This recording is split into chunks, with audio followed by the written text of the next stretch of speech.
Hey everyone, I'm pretty sure you already know who I am, no need for introductions, but I have come to give the final chapter of this What If, and I'm also going to make an epilogue after this. And I'm also, as soon as I am done with this officially, am not done with the whole What If thing, but I'm going to go ahead and spoil something. The next one is actually going to be more about what if Pietro, the Aaron Taylor Johnson Pietro, were to be pulled into the TV show of The Flash, the one with Grant Gustin. And this one is actually going to be about, well, the moment we've all been waiting for. This chapter, final chapter, is about Carrie and Andrew actually going to prom. And there will be a twist since I actually want this to be a happily ever after. But also, there will be some things that'll still happen in canon. Well, in the canon storylines of both Chronicle and Carrie. But I'm pretty sure you'd rather me not just talk about it the whole time, so by all means, let's just go ahead and get into it.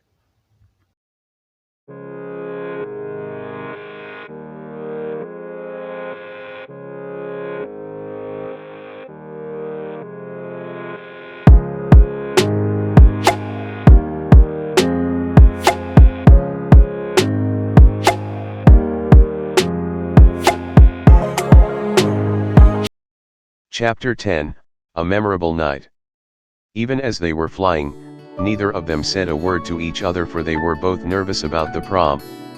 Though they've changed and grown to be a little braver and more outgoing than when they first met, they were both still nervous about the prom. Prom's a big deal for them both, especially for Andrew, who was so excited for this to happen. He finally gets to take the girl he's been smitten with for months to prom and is gonna tell her that he loves her, but now that that time has come, his heart was beating fast, and he felt flustered and nervous. Carrie felt nervous because she wasn't necessarily ready for everyone to know that she and Andrew were an official couple, especially after the rumors of them sleeping together. Then as they landed where no one could see them, Carrie asked if they could wait a minute before going inside. Andrew shook his head yes in agreement, for he was just as nervous as Carrie. Andrew smiled and scoffed to himself. You'd think after all this time, I would be excited and ready for all this, but now, I'm only just more nervous and scared. Andrew said in a low voice. Carrie also shook her head in agreement. I know what you mean, I've also been excited for all of this, but now that I'm here, I'm just as scared as you are, she said understandingly. Andrew looked over to Carrie and smiled, making Carrie look down with a timid smile and blush. That smile is what makes her look so beautiful, Andrew thought. Then he walked up to her and said, that does look like a nice corsage, but I think this goes on your wrist, Andrew said, taking it off and slipping it on her wrist. Andrew and Carrie looked into each other's eyes for a moment, and Andrew made a small smile which made Carrie smile. I want you to know that I'm glad I'm here with you. I didn't want to come here with anyone else but you. I never would have asked anyone else, I swear, Andrew said in a low, passionate tone.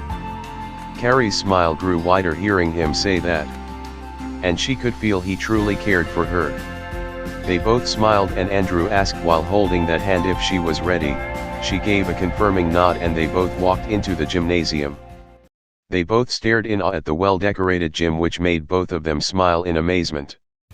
They even saw some people posing in front of a camera that someone else was holding, making goofy poses and saying to the camera how much they will miss everyone else after graduation. They both smiled as they both thought. First, Andrew's thoughts. I don't normally like going to stuff like this, but everybody looks happy, content, satisfied. Especially when they're doing it with someone they care about. I not only want to be a part of that, but I would also like Carrie to be there with me so that she could know and understand that kind of joy and happiness with someone she cares about too.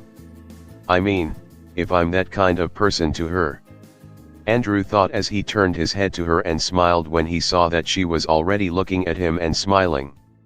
Carrie's thoughts? I never thought that I'd ever be at a place as beautiful as this. I mean, I still remember the talent show, and everyone loved us, but I never thought that anyone would ever ask me to something like this. Carrie giggles a bit, smiles, and looks to Andrew. Being around Andrew, Matt, and Steve was great and I was glad to finally be a part of something, but now that I'm here and with someone as great as Andrew, I really feel like I'm part of the normal and happy people. I feel like I'm like everyone else now. Carrie thought. Then to snap them out of their happy connection, Steve and his girlfriend Samantha were arm in arm and he loudly greeted Andrew with an enthusiastic handshake and pat on his shoulder. Then Matt and Casey followed soon after, also greeting both Andrew and Carrie. Though Matt seemed surprised at first, he shook Andrew and ruffled his hair with enthusiasm, saying that he was proud and happy for him to finally be going out and enjoying himself for once, and he was also happy that he didn't have his camera with him, considering there was already somebody there with a camera.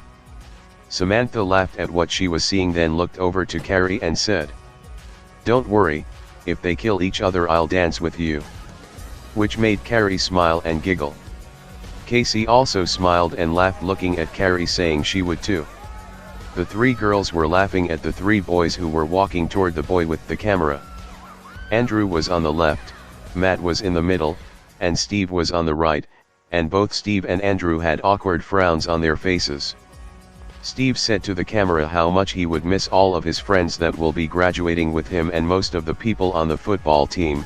Matt said several names including Tommy Ross, and how he will love and miss everybody he's leaving behind in graduation, but Andrew didn't have very much to say. He didn't have very many friends, but he did know that Carrie was a junior, so he admitted that he would miss her when he graduated, and how glad he was to have Matt, Steve, and Carrie as his friends. Hearing that Andrew mentioned her, made her smile, and when Andrew looked over at her and grinned, she got a light blush on her cheeks. Then Miss Desjardins walked over to Carrie and smiled, saying, "Oh my God, Carrie.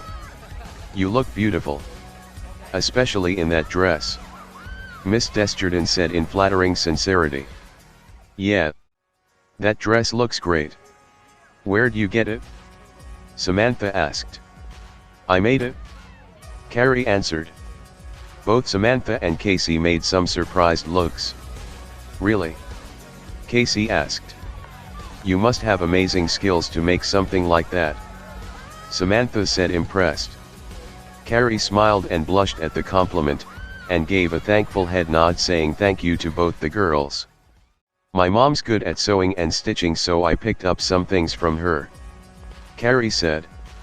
"So were they true? The rumors, I mean, about you and Carrie?" the boy with the camera asked Andrew. Andrew rolled his eyes and looked away from the camera, upset at the question. "Yeah, I wondered that too, especially considering Carrie's here with you," Steve said. Matt also looked at Andrew with a curious eyebrow, but they both could see that he was not happy with them prying into his personal feelings about her, especially on the subject of whether Carrie is a lover or just a friend. "Look guys. Not that it's any of your business. But Carrie's not just some girl I want to have sex with and forget about. She's real. Like, a real, honest, genuine, compassionate human being with hopes and fears and aspirations just like the rest of us. She's not only one of the best things that have ever happened to me, but when I got to know her, I saw that she wasn't just beautiful on the outside," Andrew said almost passionately. "She's someone who has more on her mind than what she wears, or the latest gossip at school, or how much better she thinks she is compared to everyone. She's truly a good person with a caring heart. You know," Andrew said sincerely. Steve looked over to Carrie talking to Samantha and Casey. He made a small grin. "Yeah, she seems like a pretty good person to hang out with," Steve mumbled. A little later, Carrie and Andrew found an empty table for them to sit at and talk to each other, and for a little while they were talking about their powers. Carrie brought up that when she was at home, she concentrated on a lock and it heated up until it was welded shut. Andrew raised his eyebrows in surprise hearing this. "Wow, you can make things heat up now?" Andrew asked in surprise. "I honestly didn't know I could do that," Carrie said, just as surprised as Andrew. "But what about you? Did you know you could control the weather when you're in the sky?" Carrie asked. Andrew shook his head no. "I always thought that it had something to do with me being upset or something," Andrew answered.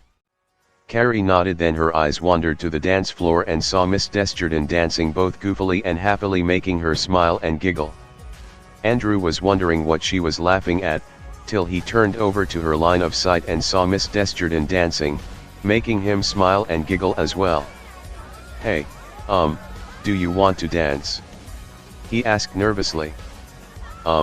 No, I think it'd be best to wait for another song or something," Carrie said. "Yeah, like maybe something slower?" Andrew asked. "Yeah," Carrie said with an understanding grin and shaking her head yes. Then Miss Desjardins stopped dancing as soon as she caught sight of Andrew's smiling face. "Hey, Andrew. You look so handsome," Miss Desjardins said with a grin. "Yeah, thanks, I never got a chance to look this good since the talent show," Andrew said, grinning back with confidence. "And you, Carrie? I know I told you this before, but you look so beautiful, you should be more confident and proud," Miss Desjardins said to her. Carrie made a timid grin from ear to ear and gave an assuring nod to her. "Thank you," Carrie said gratefully. Miss Desjardins pulled up a chair and grinned at them both. She stroked Carrie's hair as if she was someone precious to her. Carrie saw in Miss Desjardins a mother that she wished she grew up with, and Andrew saw a little bit of his mother in Miss Desjardins, which made him grin at her fondly. Miss Desjardins made a proud giggle at Carrie and said, "You know, I remember my prom. My prom date was 6'3", so I had to buy some pumps so that the kiss wouldn't be so awkward, but when we danced it started getting a little complicated because my high heels were so big that I kept tripping over my feet." Both Carrie and Andrew laughed at the story briefly before Miss Desjardins continued. "But still, I thought it was fun and magical and worth remembering. Sure, some things weren't perfect, but everything was wonderful that night," Miss Desjardins said with a smile while looking at Carrie. She then looked at Andrew with the same smile. "It really is good to see you both here, and Andrew, I don't know if you have anything planned after the prom or not.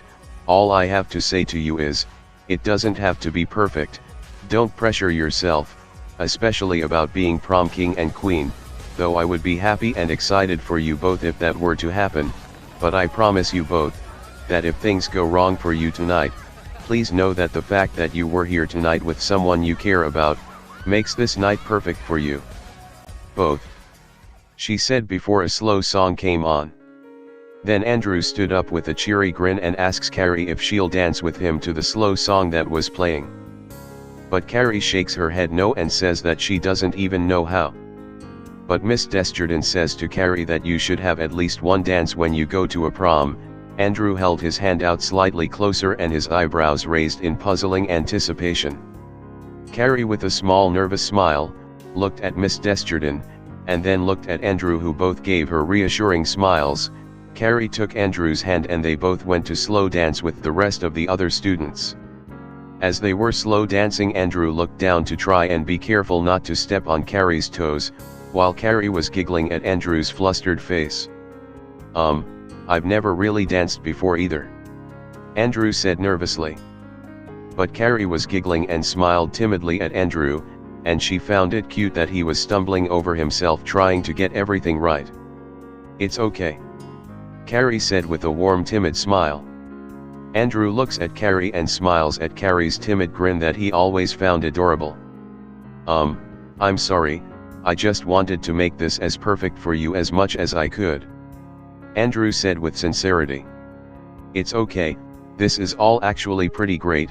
I'm having such a great time with you, that I'm not sure if I'd have a better time with anyone else," Carrie said with the cheery grin and giggle that Andrew always found adorable. Carrie had a hand on Andrew's shoulder, and Andrew had a hand slightly above Carrie's waist. "Andrew, yeah," Andrew quickly said, showing that she had his attention. "I don't understand why, and I may not ever will, but I just want to say thank you. Thank you, Matt and Steve, for being my friends.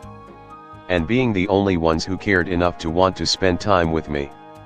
I don't know what I would do, or what I would be without you guys," Carrie said with passionate sincerity. Carrie gently laid her head on Andrew's chest with a happy and content grin, and Andrew gently placed his head on top of Carrie's head after kissing her forehead. "Hey, I just want to try something if you don't mind," Andrew said.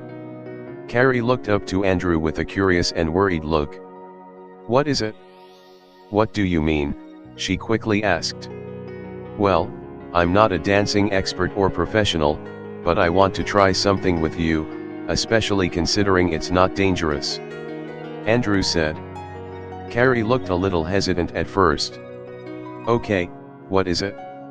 Carrie asked. "Well, I wanted to try and twirl you, if that's okay," Andrew said, raising his eyebrows in a hopeful manner. Carrie made a grin and shook her head yes.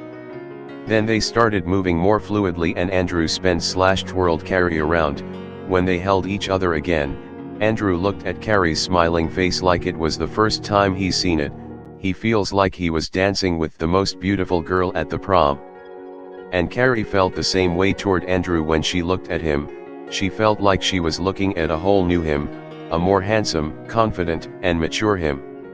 Neither of them understood it, but they felt a magical spark between them that made them feel like there was no one else in the world but the person in front of them. As Miss Desjardins was looking on from where she was sitting, she couldn't help but smile and tear up at the sight of Carrie and Andrew dancing and smiling at each other, as if she were a proud parent watching from afar. Sue Snell was also watching elsewhere while she was dancing with Tommy Ross. She made a small grin as she stared at them. Tommy started feeling a little jealous and upset, till he turned to see Carrie slow dancing with someone else. Sue. Are you okay?" Tommy asked in concern. "Yeah, I'm okay, I'm just glad to see that Carrie is having a good time," Sue said in a low but happy tone. A few hours later, Tina sneaks over and lets Christine and Billy in, and they sneak into the backstage curtains above the stage where the lights are. Then someone on the stage told everyone to take their seats, 'cause it was time to vote for who is going to be this year's king and queen of the prom. The ballots are on the table for everyone to vote. Some voted for themselves, most voted for Tommy Ross and Sue Snell, and Matt, Steve, Casey, and Samantha were the only few that voted for Carrie and Andrew. Then when Andrew and Carrie picked up the ballot on their table, Carrie was surprised to see that both her and Andrew's names were written on there. "What? You don't want to be on there?" Andrew asked. "Do you?" Carrie asked worriedly. "Yeah, why not? I may not have been to a prom before, but if we win, the only thing that we'll have to do, is that we've got to go sit on those thrones, wave the scepters around while they play the school song, and do a little dance while a song plays," Andrew says. But Carrie was only half listening as she was staring at the thrones and made a small grin. "They are beautiful," Carrie whispered. "You are beautiful," Andrew said while looking at her with a smile. "So, who do we vote for? I guess that won't be hard, I mean not very many crowds like us," Carrie said. "Yeah well, I've always felt that you were my crowd. You, Matt, Steve, you guys have been the best thing that's ever happened to me all year. To be honest, you three have been the best things that have ever happened to me in a long time," Andrew said with a bit of lingering sorrow. "But that's why I want to vote for us, 'cause sometimes, I feel that it's you and me against the world," Andrew said, cheering up a little. Carrie thought about it for a little, Then she shook her head yes in agreement. Andrew put a check next to both of their names. Then slipped their names into a box with yellow stars on it. Tina was carrying the box away, but before she walked away she looked at Carrie and said with a sneaky smirk, "Good luck kids, you both have my vote." Though Carrie made a somewhat timid expression, she glared at Tina suspiciously. Then when Tina snuck off with her prom date Jackie, they both opened the ballot box and switched the actual ballot cards with ballot cards of their own and put it back where the announcer was to find them. Then from atop the stage where Christine was, she grinned mischievously and texted Sue. It said in all caps, "Your girl looks good, she won't for long."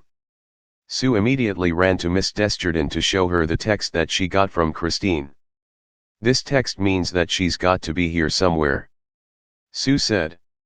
"I know, but where?" Miss Desjardins said, looking around for her. "Atop this stage where Christine and Billy are adjusting the rope for them to pull later. As soon as that bucket dumps, we run, we don't stick around for the rants or the screams or anything," Billy said. But Christine wasn't listening to Billy. Both Tina and Christine exchanged mischievous grins. "Hey! Are you listening?" Billy asked. "Shut up, I can't hear," Christine said, ignoring Billy and more captivated by the rest of the prom. "Hey! Listen to me, listen, if we get caught and you say anything about this, I will kill you. This isn't like what you and the rest of those girls did in the shower, this is criminal assault. This is jail time if we get caught," Billy says to her. "I get it," Christine quickly says back. Then when the announcer said that the votes were in, Andrew says to Carrie, "No matter what happens tonight, you'll always be a queen to me," Andrew said to her with a smile. Carrie smiles back with a blush. Tonight's results were very close, but for tonight our winners are by one vote, Andrew Detmer and Carrie White, the young announcer said with enthusiasm. Carrie's heart began to race, and a shocked smile slowly began to develop on her lips. Carrie quickly looked at Andrew, who was already looking back at her with a congratulatory smile. "Come on," Andrew said with a head tilt, as they both stood up and began walking to the stage. A small laugh escaped from Carrie's lips, and they both found it so exciting and unbelievable that it happened, that the cheering, whistling, and even the music were just distant echoes to them.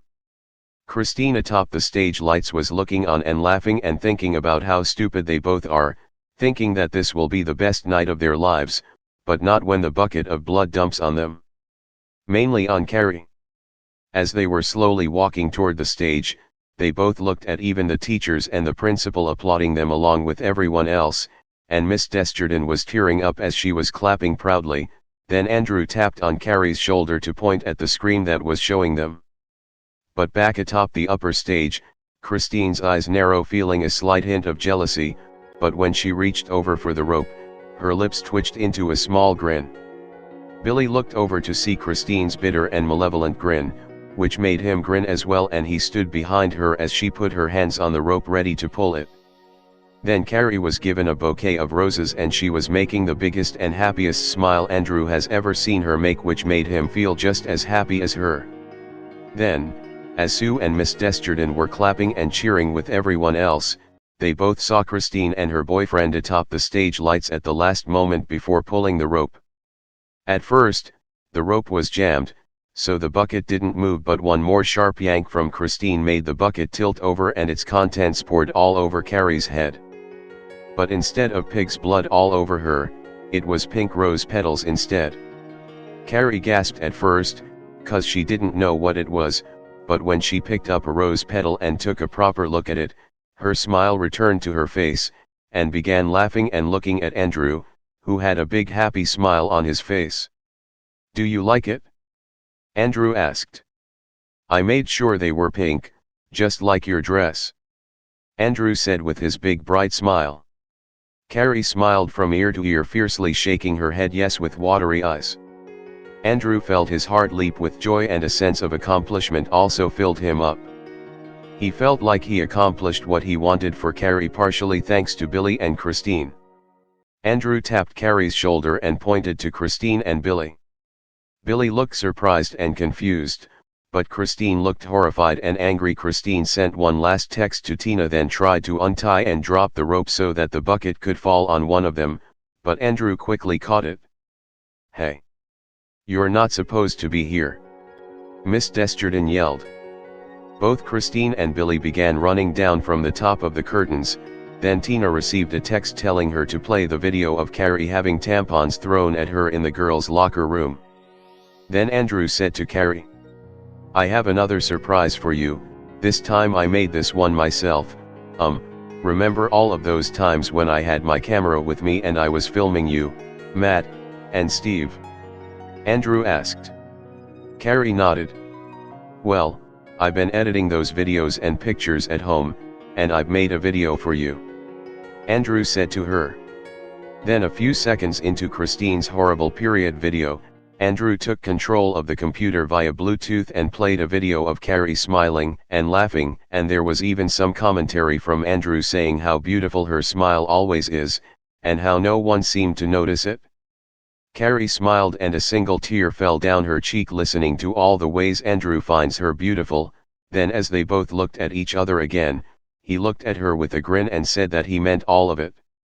Carrie hugged Andrew, nestling her face onto Andrew's chest, and Andrew hugged back, stroking Carrie's red hair. Christine grimaces in anger looking at the two people she enjoys picking on, having the time of their lives. Billy still looked confused but wanted to get away as fast as he could before someone notices them. "No. No. No. This can't be right, this shouldn't be happening," Christine was mumbling to herself. But Billy grabbed her hand and kept telling her that they needed to get out of there fast before someone sees them. As Sue calls the police, Miss Desjardins quickly gets Principal Morton's attention and tells him to follow her, and Sue gets Tommy's attention and tells him to follow her. Then Andrew and Carrie sat on the throne smiling and waving their scepters, smiling from ear to ear, feeling that this goes down on both of their lists as one of the greatest nights they had since they flew into the sky, enjoying the view of the city at night. "Matt was wrong," Andrew simply said as he continued. "He said that he couldn't think of any day that he liked better than the day we first flew together. Well, I can think of a lot of things better than that, and they all start with you," Andrew said, looking at her with a smile. "Ladies and gentlemen, your king and queen of the prom, Andrew Detmer, and Carrie White," he announced happily and proudly as they sat on the throne with their crown and scepters. Carrie looked at the crowd of people cheering and clapping with smiling at her for once.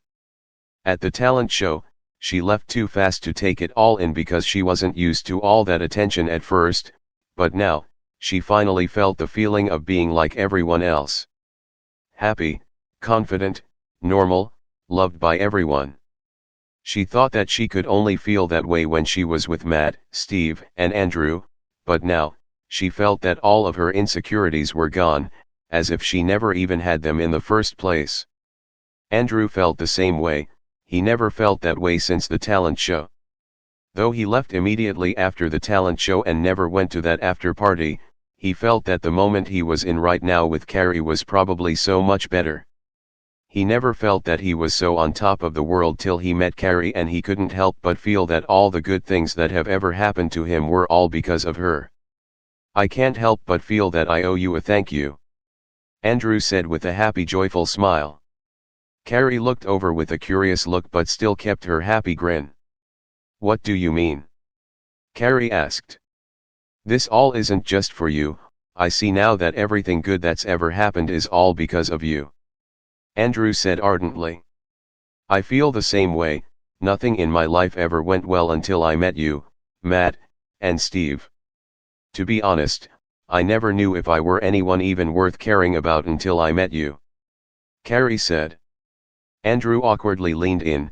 He was close to kissing her until her head turned at the last second. Sorry if I made it weird," he said awkwardly. No, you didn't, it's just. I'm not."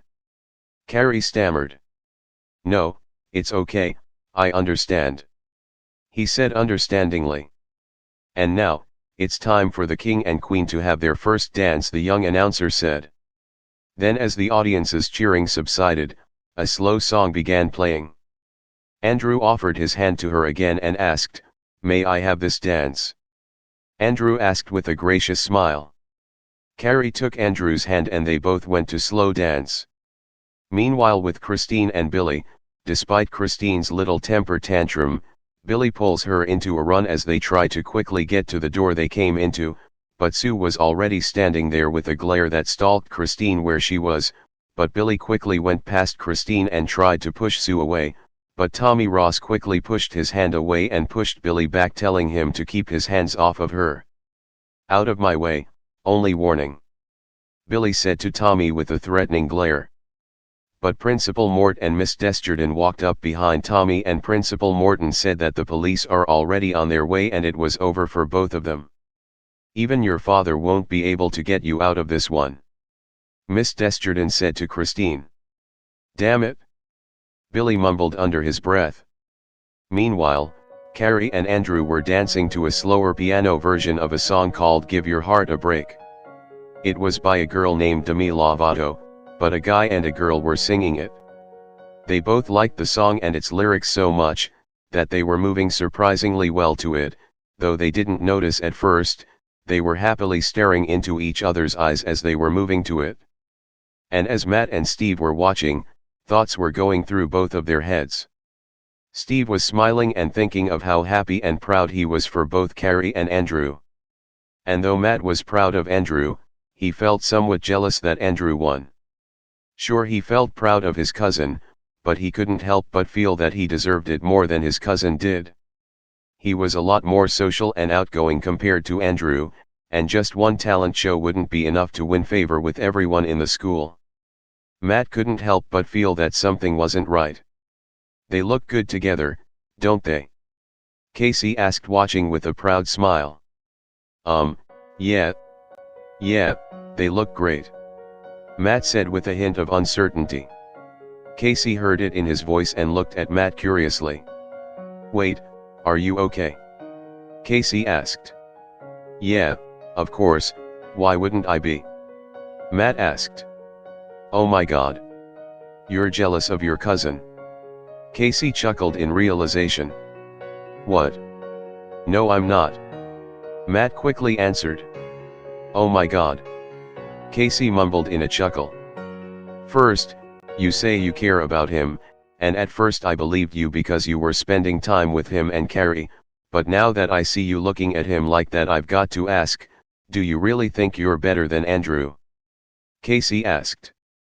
Matt just looked down and said nothing. Casey smiled while rolling her eyes at Matt and shaking her head at him in a pitying manner. "Look. I don't want to be, but I can't help but feel that, we deserve it more than him," Matt said in a sad and frustrated manner. Matt just looked down in a sad, thoughtful manner. Casey also looks down in thought, contemplating what she wants to say to Matt. "I know I wasn't always a good influence on him, and for that, I owe him an apology, but I do love him," Matt said in sad sincerity. Casey never said anything, but she made a slight grin, and shook her head to Matt, saying in a low voice, "Well, at least you're trying. I'll give you credit for that." Matt grins back, and they both go back to watch Carrie and Andrew slow dance. After the prom was over, everyone else was headed to their cars. Carrie and Andrew were dancing and laughing their way outside. Carrie still had her bouquet of red roses, then she took out a pink rose petal, and as she was examining it, she smiled and turned to Andrew and asked, "How did you do it?" "I had some involuntary help," answered with a proud smile. "What do you mean?" she asked. "Well, one evening, I flew to a meadow across the street from a farm to try and find a pink rose for you, 'cause I was with you when you bought some pink cloth at that dress shop we went to after school." Carrie nodded in remembrance of that day. "But when I was looking for the right rose for you, I heard some loud music playing, and a red sports car pulled up near a barn across the street, and to my surprise, it was that girl that always picks on you and her boyfriend. When I went to investigate and see what they were doing, they said something about doing something about you, and then they killed a pig, drained its blood into a bucket, and they were going to try and pour pig's blood all over your head tonight. But they didn't know that I've done some last-minute changes to their sick joke that they tried to pull on you. I pour the blood somewhere else and went back to the meadow to fill it up with pink rose petals instead, and. Well, you know the rest. Andrew said, explaining himself with a smile. With a grin, she looked at the petal in her hand, then look at Andrew, she smiles and says, "Thank you for everything. Tonight has been one of the most amazing nights I've ever had in my life." Carrie gives Andrew a tight and grateful hug while tears were streaming down her cheeks. "You're worth it, Carrie," Andrew said, embracing her back and kissing her forehead while stroking her hair.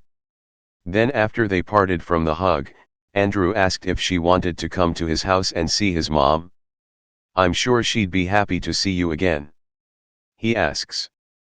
But she shakes her head no and says that her mother wants her home by 10:30 or 11 o'clock. Andrew, though with a disappointed expression, gave an understanding nod, looked around to see if there was anyone who might be nearby, and they both flew back to their homes. First with Andrew. As Andrew was flying, he decided to walk the rest of the way there since he was already halfway there. And when he started walking near some puddles, some of the water started rising, then as he walked closer to a puddle, it parted away from him as if it were making way for him to walk by. Then when he finally made it home, he immediately ran in and ran to his mother's room, but to his surprise, he just saw his dad sitting right next to her and sobbing. "Dad, what's going on?" Andrew asks, even though he had a hunch why he was crying.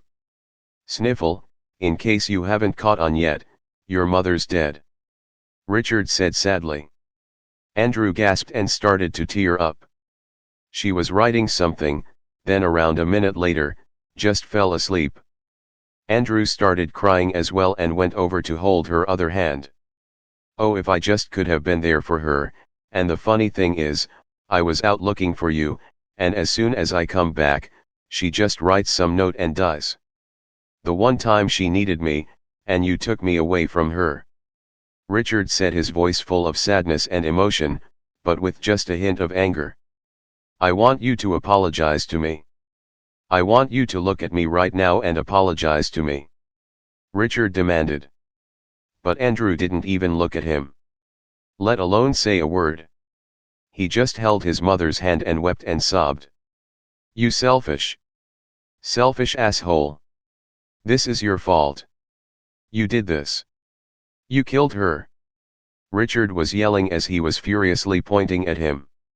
"Do you hear me? Your mother is dead, and it is your fault."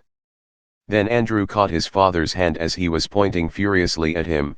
Then as Andrew used his telekinesis to throw his father clean out of the room and swats his hand to shut the door, he hugs his mother's body and while sobbing he says, "I love you, Mom, and thank you for everything," and kisses her on her forehead. Then as she walks over to the other side of the bed, he notices a balled up piece of paper with the letters A and N. Then when Andrew picked it up and tried to read it, his father crashes in again and tries to punch Andrew, but he blocked it with his telekinesis and lifted him into the air with one hand, while trying to read the balled up piece of paper with the other. "How are you doing this?" Richard asked while struggling to break free from the ridiculously strong force that was holding him in the air. But Andrew wasn't even paying attention to him other than just holding him in the air. After reading the piece of paper, he closed his eyes and shed more tears. Then Andrew opened his eyes and glared at Richard. "You tried to keep me from reading this?" Andrew asked in calm anger. Richard said nothing. Andrew grimaces in anger, then throws him out of the room again. Richard groans in pain and struggles to his feet, and this time, Andrew's walking at him with an intimidating glare. Richard gets up and limps away from Andrew in fear. "You want to blame me for this? You want to try to call me an embarrassment?"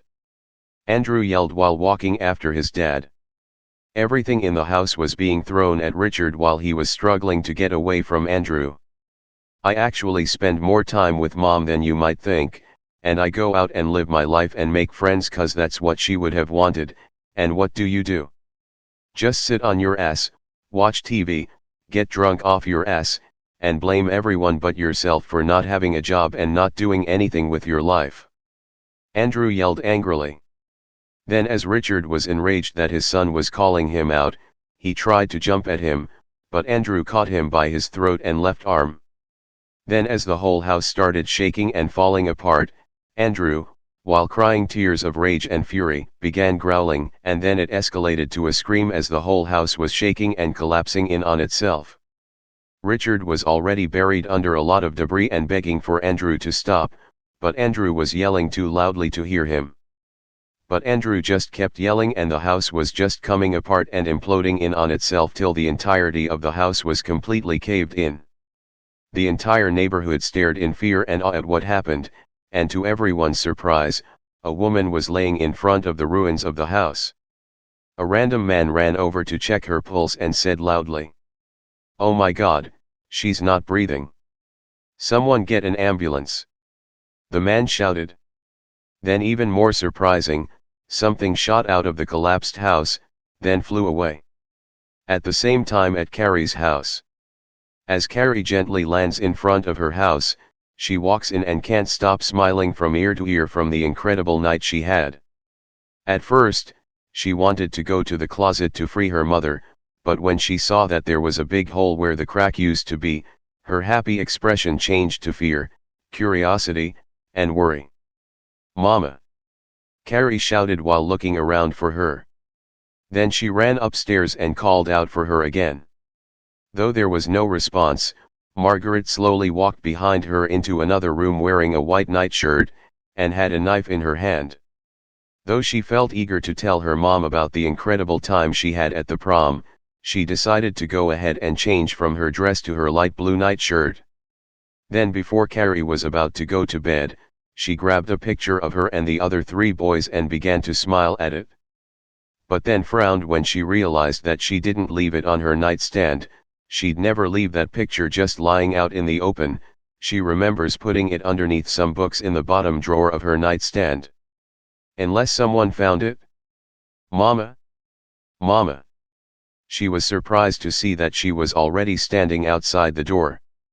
"Mama, it was all okay. Andrew really was a nice boy, he made it the greatest night of my life," she said in a low voice, but in a happy manner. Margaret extended her arms open welcomingly, offering Carrie a hug. She smiled and went over to hug Margaret. "I should have killed myself when he put it in me," she said in a low voice. Then Margaret told Carrie everything about how she and her father slept in the same bed, how Carrie was conceived, and how she wanted to give her to God when she had the chance, but she loved her so much that she couldn't bring herself to do it. At first, she thought that she wouldn't want to hear it, but hearing her mother say that she prayed for God to let her keep her little girl, made Carrie smile and tear up a bit. Then when Margaret said let's pray, Carrie quickly agreed and they both got on their knees and hugged each other. "I'll be the preacher, you'll be my complication," Margaret said in a low voice. Carrie smiled. Hearing the last part of Margaret's explanation of her conception made Carrie realize that to a small extent, her mother did love and care about her. Then as they were holding hands, Carrie kissed Margaret's hand and vice versa from Margaret. Then Margaret began mumbling a prayer, "O Father, who art in heaven, hallowed be thy name, thy kingdom come, thy will be done on earth as it is in heaven." Then as they were praying, Carrie sensed the knife about to come down on her at the last second, so she only moved the trajectory of the knife to where it only stabbed her in the shoulder, then they both floated in the air and shot away from each other. Margaret shot in another room, and Carrie tumbled all the way downstairs. Though blood splattered on the wall, Carrie struggled to crawl away, but the back of her shoulder was bleeding profusely. Then her mother was slowly walking down the stairs with the now bloody knife in her hand without breaking eye contact with Carrie. "This isn't your fault, Carrie, it's mine," she said. Carrie continued crawling away as Margaret kept walking closer. Carrie was crawling away, shaking her head no, and begging her mother not to do it. "Please Mama, this isn't right," Carrie said, crying and begging. "Don't you know the devil never dies? He just keeps coming back, so you got to keep killing him, over and over again." Margaret said before raising the knife above her head, and trying to bring it down on Carrie. Margaret misses, stabbing into the floor, and Carrie tries to scramble away, inadvertently knocking the knife away. Carrie almost gets away, but Margaret grabbed her leg and pulled her back to her. Margaret grabbed the knife and slices Carrie's calf, making her scream out in pain, "Mama, stop it!" Carrie said loudly. But Margaret got on top of Carrie and swung the knife at her again. Margaret barely missed, grazing Carrie's upper arm. Then Margaret tried to stab her in the face, but Carrie stopped her with her telekinesis. Though Carrie was pushing her back, Margaret was proving to be stronger than she looked, so as she struggled against Carrie's telekinesis, the knife slowly inched closer to Carrie. Then she put more effort into her push, not only pushing the knife back, but also pushing Margaret in the air, making her float over Carrie. Then a bunch of scissors and knives and sharp objects started hovering right in front of Margaret. "Carrie?" Margaret asked, looking at the floating sharp objects and then back to Carrie. "I'm sorry," Carrie said in a low, sad voice. Then Margaret shouted her name and realization. Then Carrie gestured her arms forward and yelled out as if she were in pain. Then as Margaret hits the wall behind her, a bunch of knives and scissors and other sharp objects were stabbing her on her arms and torso, crucifying her to the wall next to the closet. Then as Carrie got up and walked to her mother, she began to cry and brush some of the hair away from Margaret's face. Then Carrie jumped in surprise when Margaret made a big gasp. Carrie then quickly pulled out all of the knives, scissors and other things that pinned her to the wall, then laid her on the floor and placed her face on her lap, saying that it was all going to be okay and no one and nothing was going to hurt her. Then when she smiled at Carrie one last time, she deeply exhaled and closed her eyes. When Carrie realized that she was gone, she began crying even more tears. Carrie heard a knock on the door. At first, she was curious as to who that could be, then she felt that it was Andrew, so she opened the door with her telekinesis. Then Andrew walked in quickly, saying that he was sorry for coming by there this late, but his mom just. But Andrew stopped and was silent out of shock by what he saw. Carrie's right arm, left calf, and the back of her shoulder was bleeding, and she was holding her dead mother in her arms, and there were some sharp objects in Margaret's chest and stomach. Andrew knelt next to her and asked what happened. Carrie didn't answer, but continued shedding tears. But then, Carrie stood up and just said while crying, "I killed my mom. I want her back. I'm scared." Then, as Andrew also stood up, Carrie looked up and the entire house started to shake. Rocks and stones of all shapes and sizes started falling through the roof and other parts of the house. Then a bed and a tub fell through the ceiling as well, and Carrie dropped to her knees. As the house was rapidly falling apart because of the stones, Andrew struggles a bit to get close to Carrie. "Come on, we've got to get out of here," Andrew shouts, trying to keep the rain of stones from falling on top of him and Carrie. "Come on, Carrie. Please," Andrew said loudly, holding a hand out to her. Then when she held out a hand to Andrew, she looked into Andrew's head. "Your mother died tonight too? I'm so sorry," Carrie said sadly. "But how?" Andrew asked, but he did remember that back at prom, Carrie said that she was discovering she had other powers. Andrew assumed that this was one of them. Then Carrie lifts Andrew in the air with her telekinesis, and then yells at Andrew to go away before it's too late. But Andrew used his powers against Carrie's, making sure he wasn't pushed away any further.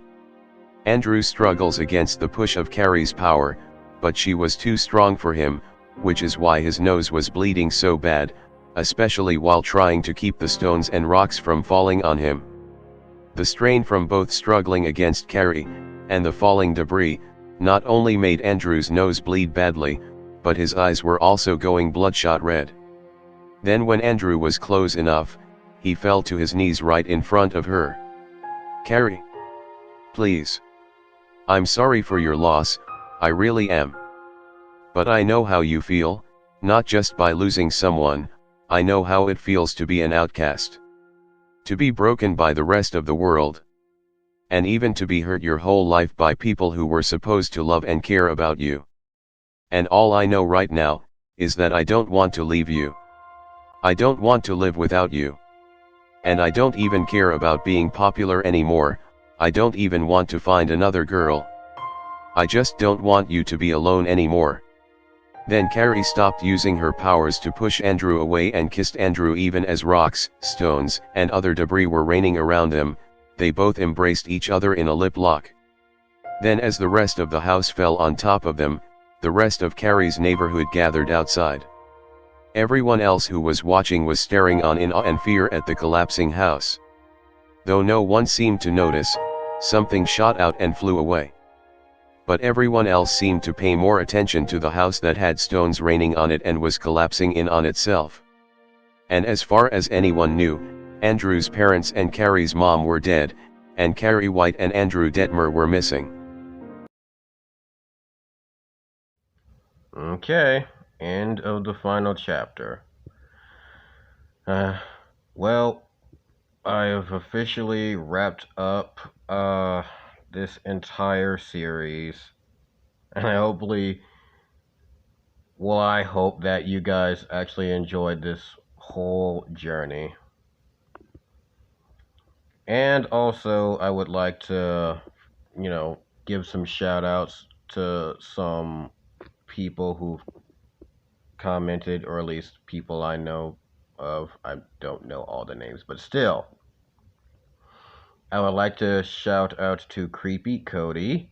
He was actually a pretty good supporter. Thank you for subscribing. And also Jose the Yeet, I think. Yet, I'm not sure. I don't mean to butcher your name, but still, I'd like to give a shout out to you. You've actually been an amazing supporter, and thank you for subscribing also. And I'm pretty sure I already told you this, but like I said, I am starting another What If, and I already have 3 chapters down and still writing the 4th. That was a notification. No idea for what. But right now, I would like to also ask everybody else to comment on the comment section down below whether you want me to actually make, or at the very least try and make, an alternate timeline version of this story where, though Carrie and Andrew do meet, they still have their sad endings where they die at the end and stuff. And also comment down below, what would you like in the epilogue? And yes, this will be several years later, probably around 5 years later. But what would you all like for the other characters' lives to be like? Like Matt and Steve, and even some of the other characters like Christine. Well, yeah, Christine and Wayne and Sue and even Tommy, because Tommy didn't die, in case anybody was wondering. But I would like to read you guys' comments and see what you guys recommend for me, because I'm open to any ideas, even if they're not mine. That, and I believe there might be one more thing. Just give me a minute to think about it. Oh yeah, now I remember. I'm pretty sure you've all recognized that there were some mumblings and mutterings and some words that were added in that don't necessarily make sense in this chapter. Like, I said head instead of hand and other stuff like that.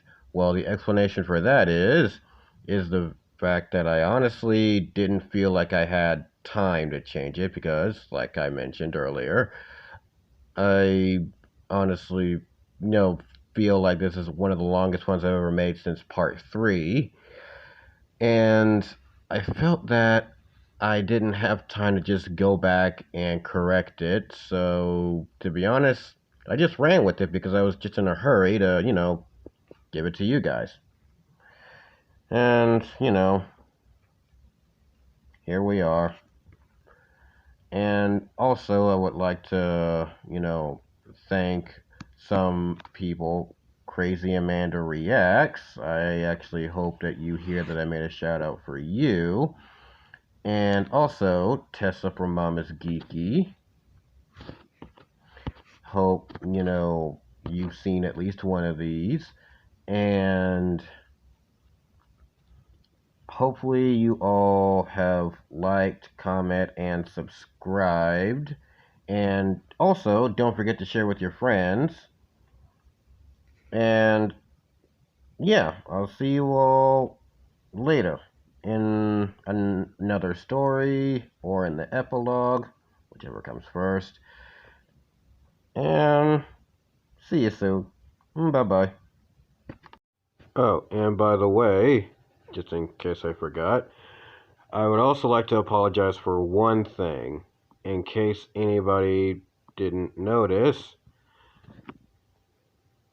the actor that played both Matt Garrity and Billy Nolan are that actor's name is Alex Russell, and he played in both. Just would like to clear that up just in case anybody may have gotten confused by it. But other than that, I already said like, comment, and subscribe and stuff like that. But please know that I am especially proud of this one, and I hope to see you guys in future comments, especially the people I've already made shout outs to. And I guess I'm gonna have to say, stuffy nose. But I'm gonna have to say, see you all later.